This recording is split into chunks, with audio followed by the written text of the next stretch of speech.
Well, Chicago Mayor Rahm Emanuel is no stranger to very aggressive politics, so it really meant something when he recently told Democrats that simply hating Trump won't be enough to reclaim power. They need a winning message, too. Watch.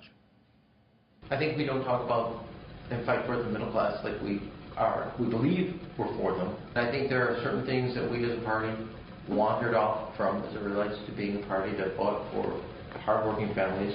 I think we come off and can come off as a party disdainful of them. Democrats, the party of the working man, the party of the New Deal, getting called out as unlikable snobs? We truly live in an odd world, and nobody knows it better than former Virginia Senator Jim Webb. He ran for the Democratic presidential nomination just last cycle, and he's repeatedly castigated Democrats for abandoning their historic base. Senator Webb joins us tonight. Senator, thanks a lot for coming on. How are you? Can you... I'm great, and I'm just thinking, I remember the day that you were nominated by Virginia Democrats, and you're, fairly progressive on the economic questions, more conservative on the cultural questions, pro-Second Amendment.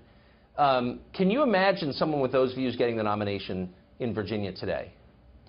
Well, I can't speak for Virginia, but I can speak for where the National Democratic Party has gone over the last several years, and what I was saying previous to the presidential election and what I was trying to put into a platform when I was running for president is pretty similar to what Mayor Emanuel just said today. I mean, there's no surprise to anyone in that respect.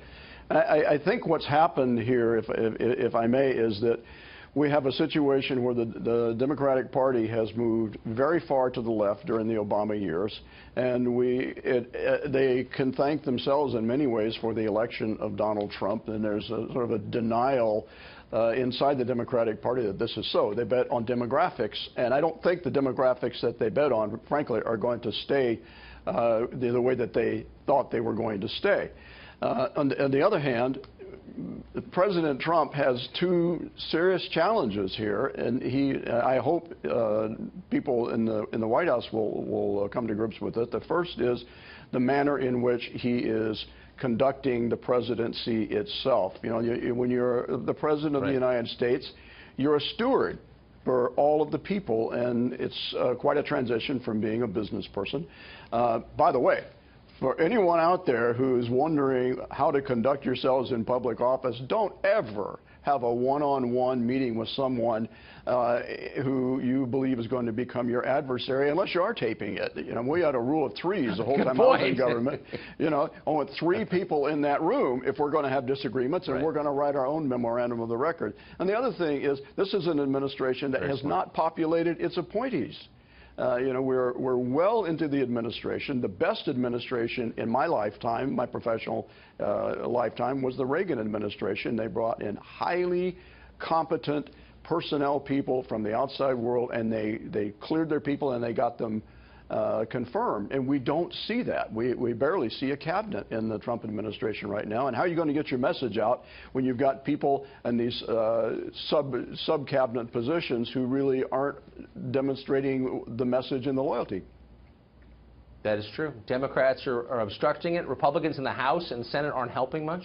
So really quickly, I thought, and you and I have talked about this, that after Trump won unexpectedly, there'd be a period of soul-searching where party leaders on both sides thought through, how did this happen, and how do we change our message in order to win these voters back to us? Why hasn't that happened? Well, one would hope that is happening, but I really don't see it in what this isn't anti-Democrat Democrat talk, and I just don't see the Democrats coming to grips with the reality. They're still betting on the long-term demographics of the country, where the demographic groups have changed for a lot of reasons, beginning with the 1965 immigration reform bill. So they're wrong on that. And they're pushing toward the 18, and so the target then is the president rather than the message of the two parties. Both sides need to become more positive about how to get agendas through, and the Trump administration has got to populate its people. And with all due respect to the president of the United States, he really needs to tighten the way that he is communicating in his meetings and in these tweets. Yeah, I think that's wise advice. He'd be smart to listen to you. Senator Webb, thanks a lot. Thank you.